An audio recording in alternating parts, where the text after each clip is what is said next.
Hi viewers, welcome to our channel. ప్రస్తుతం మనతో పాటు సీనియర్ జర్నలిస్ట్ దాము బాలాజీ ఉన్నారు. వారితో మాట్లాడదాం. నమస్కారం సార్. నమస్తే. సార్, వైజాగ్లో ఒక వాషింగ్ మిషన్లో 1,30,30,00,000 వరకు డబ్బు దొరకడంతో ఒక సంచలనం సృష్టించింది. ఇప్పుడు తెలుగుదేశం వాళ్ళు ఏం ఆరోపిస్తున్నారంటే జగన్ కేసీఆర్ గారికి ఫండ్స్ ఇస్తున్నారని చెప్పేసి చెప్తున్నారు. మరి దీంట్లో వాస్తవం ఎంత ఉంది, అసలు దాని సంగతి ఏంటి సార్? యాక్చువల్గా మొన్న ఏమైందంటే వైజాగ్లో జనరల్ చెకింగ్ ఎయిర్పోర్ట్ దగ్గర జనరల్ చెక్ చేస్తున్నప్పుడు నైట్ ఒక వెహికల్లో దాదాపు 6 టాప్ లోడ్ ఉండే వాషింగ్ మిషన్లు దొరికాయన్నమాట. పోలీసులు చూసాయి, వెళ్తుంది ఆ వెహికల్, వెనకాల ఒక అతను బైక్లో ఫాలో అవుతున్నాడు. ఇది కొంత డౌట్ వచ్చింది వాళ్ళకి ఏంటని. సో చెక్ చేశారు. చెక్ చేస్తే వాషింగ్ మిషన్లో డబ్బులు పెట్టున్నారు. 500 నోట్లు కట్టలు 1,30,00,000 ఉన్నాయి మొత్తం. సో అందులో డ్రైవర్ కాకుండా ఒక అతను ఉన్నాడు, వెనకాల బైక్లో ఫాలో అవుతున్నాడు. ఇది ఎక్కడది అంటే సోనీ విజన్ అనే ఒక షోరూమ్ది.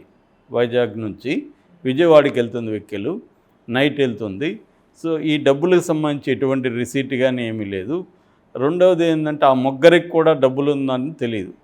ఈ వెహికల్లో ఉండే డ్రైవర్కి కానీ, పక్కన కూర్చున్న అతనికి కానీ, బైక్లో ఫాలో అవుతున్న అతనికి కానీ దీంట్లో డబ్బులు ఉందనే విషయం ముగ్గురికి తెలియదు.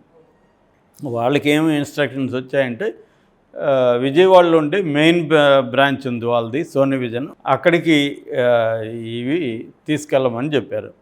ఒక అతన్ని నువ్వు బైక్లో ఫాలో అవుతూ వెళ్ళు అన్నారు. నైట్ టైంలో బైక్లో వైజాగ్ నుంచి విజయవాడకి పోవడం అంటే కొంత రిస్కే. అయినా కూడా ఎందుకు అంత రిస్క్ తీసుకొని వీళ్ళు పంపించారు అన్న డౌట్ వచ్చే చెక్ చేశారు. సో దీనికి ఏ రకమైన రిసిప్ట్ లేవు. దాంతో వీళ్ళు మామూలుగా పోలీసులు ఏం చేస్తారంటే ఇటువంటి జరిగినప్పుడు వాళ్ళ పై ఆఫీసులకి దృష్టికి తీసుకెళ్తారు. అలాగే ఏసీపీ నరసింహమూర్తి అని ఆయన రంగంలోకి దిగారు. ఆయన ఇన్వెస్టిగేట్ చేశారు. వాళ్ళని అడిగారు. వాళ్ళు ఏం చెప్పారంటే వాళ్ళు ఏదో బ్యాంకులో మాది కేసు ఉంది, అందువల్ల ఇక్కడ బ్యాంకులో డిపాజిట్ చేస్తే మాకు ఇబ్బందులు ఎక్కువ ఉన్నాయి, అందుకని మేము మెయిన్ బ్రాంచ్కి తీసుకెళ్ళి అక్కడ మేము వేరే బ్యాంకులో కొత్తగా అకౌంట్ ఓపెన్ చేసాం, అక్కడ డిపాజిట్ చేస్తున్నాం. ఈ డబ్బులకి మా దగ్గర అకౌంట్స్ ఉన్నాయి, అన్నీ ఉన్నాయి.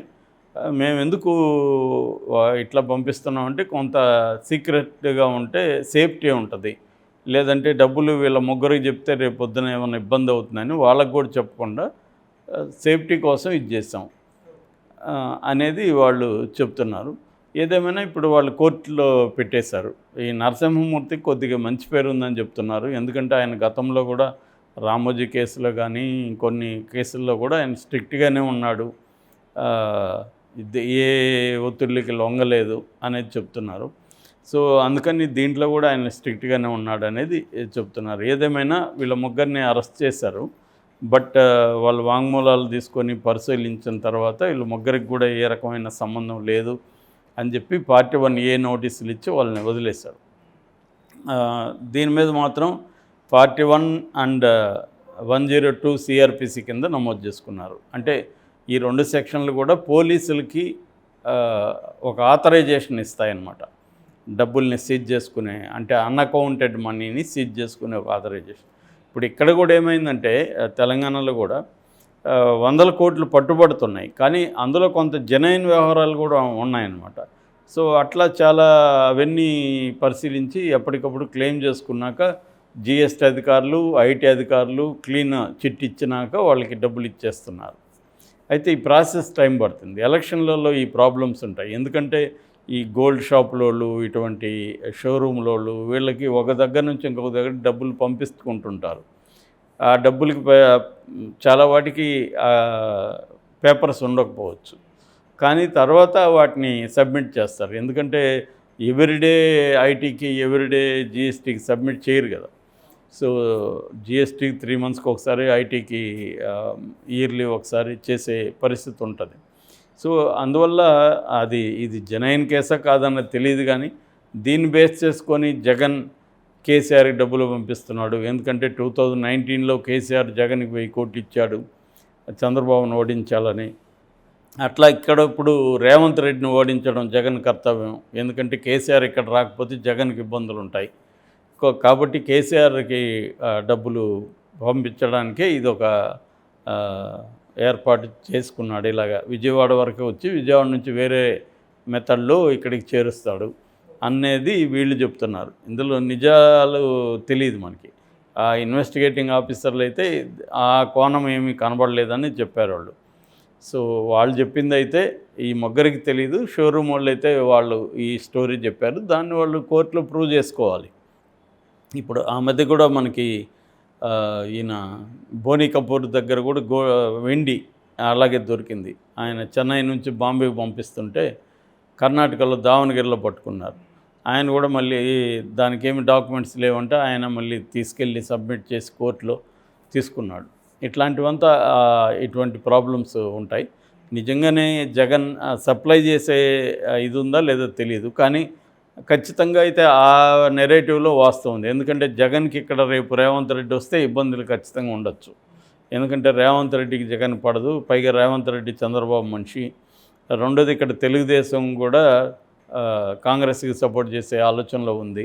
సో ఈ కాంటెక్స్ట్లో రేవంత్ రెడ్డి రాకూడదంటే ఇక్కడ కేసీఆర్కి జగన్ సపోర్ట్ చేయాలి ఖచ్చితంగా. కాబట్టి ఆ రకంగా ఉండే అవకాశం ఉంది. రేపొద్దున ఇది కుడ్డిపురోకలాగా ఇప్పుడు జగన్ గారిని సపోర్ట్ చేస్తే నెక్స్ట్ ఆ ఎన్నికలకి కేసీఆర్ సపోర్ట్ చేయొచ్చు జగన్కి. ఎందుకంటే అక్కడ కూడా చంద్రబాబు రాకూడదని కేసీఆర్ కోరుకుంటాడు. సో ఈ రైవలరీ ఎప్పటి నుంచో ఉంది. కాబట్టి ఆయనకైతే అవసరమైతే ఉంది జగన్కి. మరి నిజంగానే డబ్బులు పంపిస్తాడా? కేసీఆర్కి డబ్బులు అవసరమా? మరి కేసీఆర్కి అవసరమైతే ఈయనే 1000 కోట్లు లాస్ట్ ఎలక్షన్లో జగన్కి ఇచ్చాడంటే కేసీఆర్కు అవసరమే ఉంటాయి.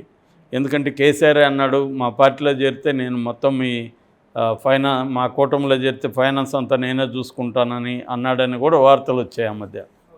అంటే అంత డబ్బులు ఉందని. ఇప్పుడు కూడా తెలంగాణలో మిగతా అంతా 2000, 3000, 5000 వరకు ఇస్తే బీఆర్ఎస్ 10,000 వరకు ఇవ్వబోతుందనే టాక్ వినిపిస్తుంది. అందుకనే ఈ బీఆర్ఎస్కి వెళ్ళే ఫండ్స్ని కట్ చేయడానికి ఎలక్షన్ కమిషన్ ద్వారా బీజేపీ చాలా స్ట్రిక్ట్గా అమలు చేస్తున్నారు. డబ్బులు మూవ్మెంట్ ఎక్కడా కదలనీయకుండా అనేది కూడా చెప్తున్నారు. అందుకనే 2000 నోట్ని కూడా ముందుగానే దాన్ని సరెండర్ చేయించుకునే ఒక రూల్ తెచ్చి దాన్ని చేయించేశారు. ఎందుకంటే పెద్ద నోట్లు అయితే ఈజీగా ఎలక్షన్లోకి వెళ్తాయి. ప్రతి ఎలక్షన్ ముందు ఈ డబ్బుల విషయాన్ని చాలా జాగ్రత్తగా బీజేపీ చూస్తుంది. ఐటీల మీద దాడులు చేయించడం, ఎవరైతే ఫండర్స్ ఉంటారో వాళ్ళందరినీ కట్ చేయడం, ఇవన్నీ చూస్తుంది. అది అర్థమైన రీజనల్ పార్టీలు కూడా 1 year ముందు కాకుండా ఒక 2-3 years ముందు నుంచే వాళ్ళు కూడా డబ్బులు ఆర్గనైజ్ చేసుకుంటున్నారు. ఎక్కడికక్కడ లోకల్గా డంప్స్ని క్రియేట్ చేసుకొని లోకల్గా డంప్స్ పెట్టుకుంటున్నారు. ఎందుకంటే వాళ్ళకు కూడా ఐడియా వచ్చేసింది, ఇప్పుడు అనేక ఎలక్షన్లో చూశారు కాబట్టి. ఇదేంటంటే ఎత్తుకుపోయేలాగా ఒక కంపెనీ, వీళ్ళు ఏంటంటే మ్యాక్సిమం ఇలాంటి కంపెనీల ద్వారా ట్రై చేస్తుంటారు. ఎందుకంటే రెగ్యులర్గా కంపెనీస్ డబ్బుల్ని తీసుకెళ్తుంటారు కాబట్టి దాని ద్వారా. ఇలాగా జగన్ సప్లై చేయాల్సినంత అవసరం అయితే లేదు ఇక్కడ. కానీ కేసీఆర్కి తన డబ్బులు ఎక్కడెక్కడో ఉండొచ్చు, అవంతా ఆర్గనైజ్ అవ్వకపోతే జగన్ హెల్ప్ కూడా అడగుండొచ్చు, తప్పేం లేదు ఇక్కడ. ఎందుకంటే అందరూ ఇక్కడ ఎవరి నీతిమంతులు కాదు. ఒకడు 2000 ఇస్తే ఇంకొకడు 10,000 ఇవ్వచ్చు, అంతే తేడా. కానీ 2000 ఇచ్చినోడు అవినీతి పరుడే, 10,000 ఇచ్చినోడు అవినీతి పరుడే, తీసుకునేవాడు కూడా 2000 తీసుకునేవాడు అవినీతి పరుడే, 10,000 తీసుకున్న అవినీతి పరుడే. Okay, thank you sir. Thank you.